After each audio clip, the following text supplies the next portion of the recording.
Hi குட்டீஸ், எல்லாருக்கும் வணக்கம். இன்னைக்கு நாம ஒரு சூப்பரான கதை கேட்க போறோம். ஒரு குட்டி முயலோட கதை. ஆமா, அதுக்கு ஒரு பெரிய ஆசை இருந்துச்சு தெரியுமா? ஆனா அந்த ஆசைக்கு நடுவுல ஒரு சின்ன பிரச்சனையும் இருந்துச்சு. சரி வாங்க, அந்த பிரச்சனைய அது எப்படி ஒரு ரொம்ப ரொம்ப புத்திசாலியான ஃப்ரெண்டோட உதவியோட சரி பண்ணுச்சுன்னு நாம சேர்ந்து பார்க்கலாம். இப்போ நீங்களே கொஞ்சம் கற்பனை பண்ணி பாருங்களேன். ரொம்ப உயரமான மரங்கள், விதவிதமான கலர்ல பூக்கள், அப்புறம் நிறைய குட்டி குட்டி விலங்குகள். இப்படிப்பட்ட ஒரு பெரிய அழகான காட்டுக்குள்ள சுத்தி பார்க்க உங்களுக்கு ஆசையா இருக்கா? அப்படி ஒரு காட்டுல தான் நம்ம கதையோட ஹீரோ அந்த குட்டி முயல் வாழ்ந்துட்டு வந்துச்சு. சரி, நம்ம கதையோட மெயின் கேரக்டர் யாருன்னு பார்க்கலாமா? வாங்க, இதோ இவன் தான் நம்ம ஹீரோ. அந்த பெரிய காட்டுக்குள்ள ஒரு ரொம்ப ரொம்ப வயசான ஆலமரம் இருந்துச்சாம். அதோட வேர்களுக்கு நடுவுல ஒரு சின்ன பொந்து. அதுதான் நம்ம குட்டி முயலோட வீடு. அங்க அதோட அம்மா அப்பாவோட ரொம்ப சந்தோஷமா வாழ்ந்துட்டு வந்துச்சு. அப்புறம் அந்த முயல்குட்டி பார்க்கறதுக்கு எப்படி இருந்துச்சு தெரியுமா? பஞ்சு மிட்டாய் மாதிரி குண்டு குண்டுன்னு கொழு கொழுன்னு ஒரே கியூட். அத பார்த்தாலே போதும், யாருக்குனாலும் உடனே ஒரு பெரிய சிரிப்பு வந்துரும். ஆனா பாருங்க, இவ்வளவு அழகா இருந்த நம்ம முயல்குட்டிக்கு ஒரு சின்ன பிரச்சனை இருந்துச்சு. அதுக்கு காடு முழுக்க சுத்தி பார்க்கணும், புது புது இடங்களுக்கு போகணும்னு ஒரே ஆசை. ஆனா அது கொஞ்சம் குண்டா இருந்ததால அதால மத்த முயல்கள் மாதிரி வேகமா ஓட முடியல. மத்த முயல்கள்லாம் பாத்தீங்கன்னா சும்மா புயல் வேகத்துல ஓடும். ஆனா நம்ம குட்டி முயல் கொஞ்சம் மெதுவா தான் ஓடும். அதனால அதோட அம்மா அப்பாவுக்கு ஒரு பயம். நம்ம பையன் தூரமா போனா நரி மாதிரி ஏதாவது ஆபத்து வந்துட்டா என்ன பண்றதுன்னு. அதனால எப்பவும் அத வீட்டு பக்கத்திலேயே விளையாட சொன்னாங்க. பாவம் இல்ல, நம்ம குட்டி முயலுக்கு ஒரே கஷ்டமா போயிடுச்சு. அது வீட்டு ஜன்னல் வழியாவே மத்த முயல்கள்லாம் எப்படி ஜாலியா ஓடி பிடிச்சு விளையாடுறாங்கன்னு பார்க்கும்.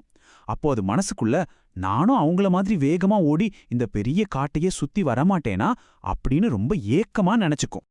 ஆனா ஒரு நாள் ஒரு புதுசா ஒரு ஃப்ரெண்ட் அவங்க மரத்துக்கு வந்தாங்க. அவங்க வந்ததால நம்ம குட்டி முயலோட வாழ்க்கையே அப்படியே மாறப்போகுது. யார் அதுன்னு நினைக்கிறீங்க? வாங்க பார்க்கலாம். அது வேற யாரும் இல்ல, ஒரு அன்பான புறா. ஆமா, நம்ம குட்டி முயல் இருந்த அதே மரத்தோட கிளையில கூடு கட்ட ஆரம்பிச்சுச்சு.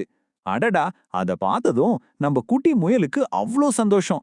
உடனே ஓடி போய் சின்ன சின்ன குச்சிகளை எல்லாம் பொறுக்கி எடுத்து அந்த புறா கிட்ட கொடுத்து ஹெல்ப் பண்ணுச்சு. அந்த புறா ரொம்ப புத்திசாலி. அது நம்ம குட்டி முயல் ஏன் சோகமா இருக்குன்னு கவனிச்சது.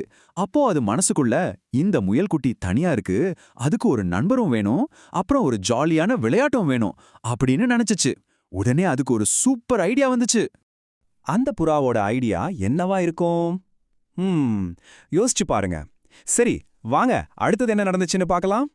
மறுநாள் காலையில நம்ம குட்டி முயல் தூங்கி எழுந்து வெளியே வந்து பார்த்தா அதுக்கு ஒரு பெரிய ஆச்சரியம் காத்துட்டு இருந்துச்சு. வீட்டு வாசல்ல இருந்து வரிசையா பச்சை பசேல்னு இலைகள்.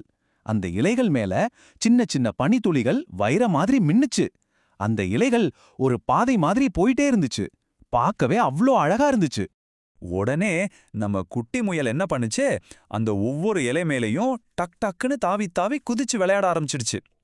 தினமும் அந்த புறா புது இலைகளை போட அந்த பாதை இன்னும் கொஞ்சம் நீளமாகிட்டே போச்சு. ஆனா பாருங்க, இது ஒரு எக்ஸசைஸ்னு நம்ம முயல்குட்டிக்கு தெரியவே தெரியாது. அது என்ன நினைச்சுச்சு? ஆஹா, நம்ம புறா நண்பன் நமக்காக ஒரு ஜாலியான கேம் ஆரம்பிச்சிருக்காருன்னு நினைச்சுக்கிச்சு. இப்போ புரியுதா அந்த புறாவோட ரகசியம்? ஆமா, அந்த விளையாட்டு உண்மையில ஒரு உடற்பயிற்சி தான். நம்ம குட்டி முயல் ஆரோக்கியமாவும் பலமாவும் வேகமாவும் ஆகுறதுக்கு அந்த புறா செஞ்ச ஒரு புத்திசாலித்தனமான ஐடியாதான் அது. நம்ம குட்டி முயலும் ஒவ்வொரு நாளும் அந்த இலைகள் மேல ரொம்ப சந்தோஷமா தாவி தாவி விளையாடுச்சு.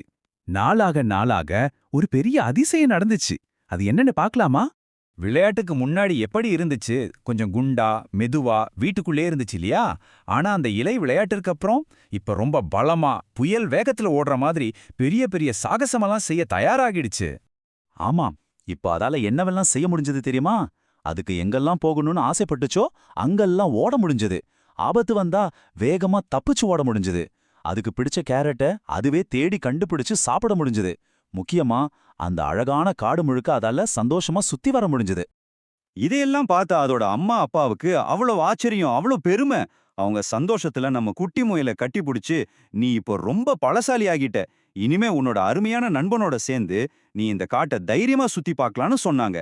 பாத்தீங்களா, ஒரு உண்மையான நண்பனோட உதவியால நம்ம குட்டி முயலோட கனவு நிஜமாகிடுச்சு. சரி, இந்த கதையிலிருந்து நாமளும் ஒண்ணு கத்துக்கலாம். நம்ம குட்டி முயல் மாதிரி நாம எப்படி பலமாவும் சந்தோஷமாவும் இருக்கிறதுன்னு கொஞ்சம் யோசிக்கலாமா? இப்போ நீங்க சொல்லுங்க, நீங்க பலமாவும் சந்தோஷமாவும் இருக்க என்னென்ன ஜாலியான விளையாட்டுகள் விளையாடுவீங்க? பார்க்ல ஓடி புடிச்சு விளையாடுவீங்களா? இல்ல பாட்டுக்கு டான்ஸ் ஆடுவீங்களா? இல்ல உங்க ஃப்ரெண்ட்ஸோட சேர்ந்து கண்ணாமூச்சி விளையாடுவீங்களா? எப்பவும் ஒரு விஷயத்த ஞாபகம் வச்சுக்கோங்க. ஒரு உண்மையான நண்பன் நம்மள இன்னும் பெஸ்டா மாத்துறதுக்கு எப்பவும் உதவி பண்ணுவாங்க.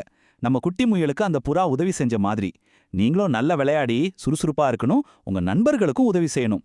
அப்பதான் நாம எல்லாரும் சந்தோஷமா இருக்கலாம். சரி, இந்த கதையை கேட்டவங்க எல்லாருக்கும் ரொம்ப நன்றி.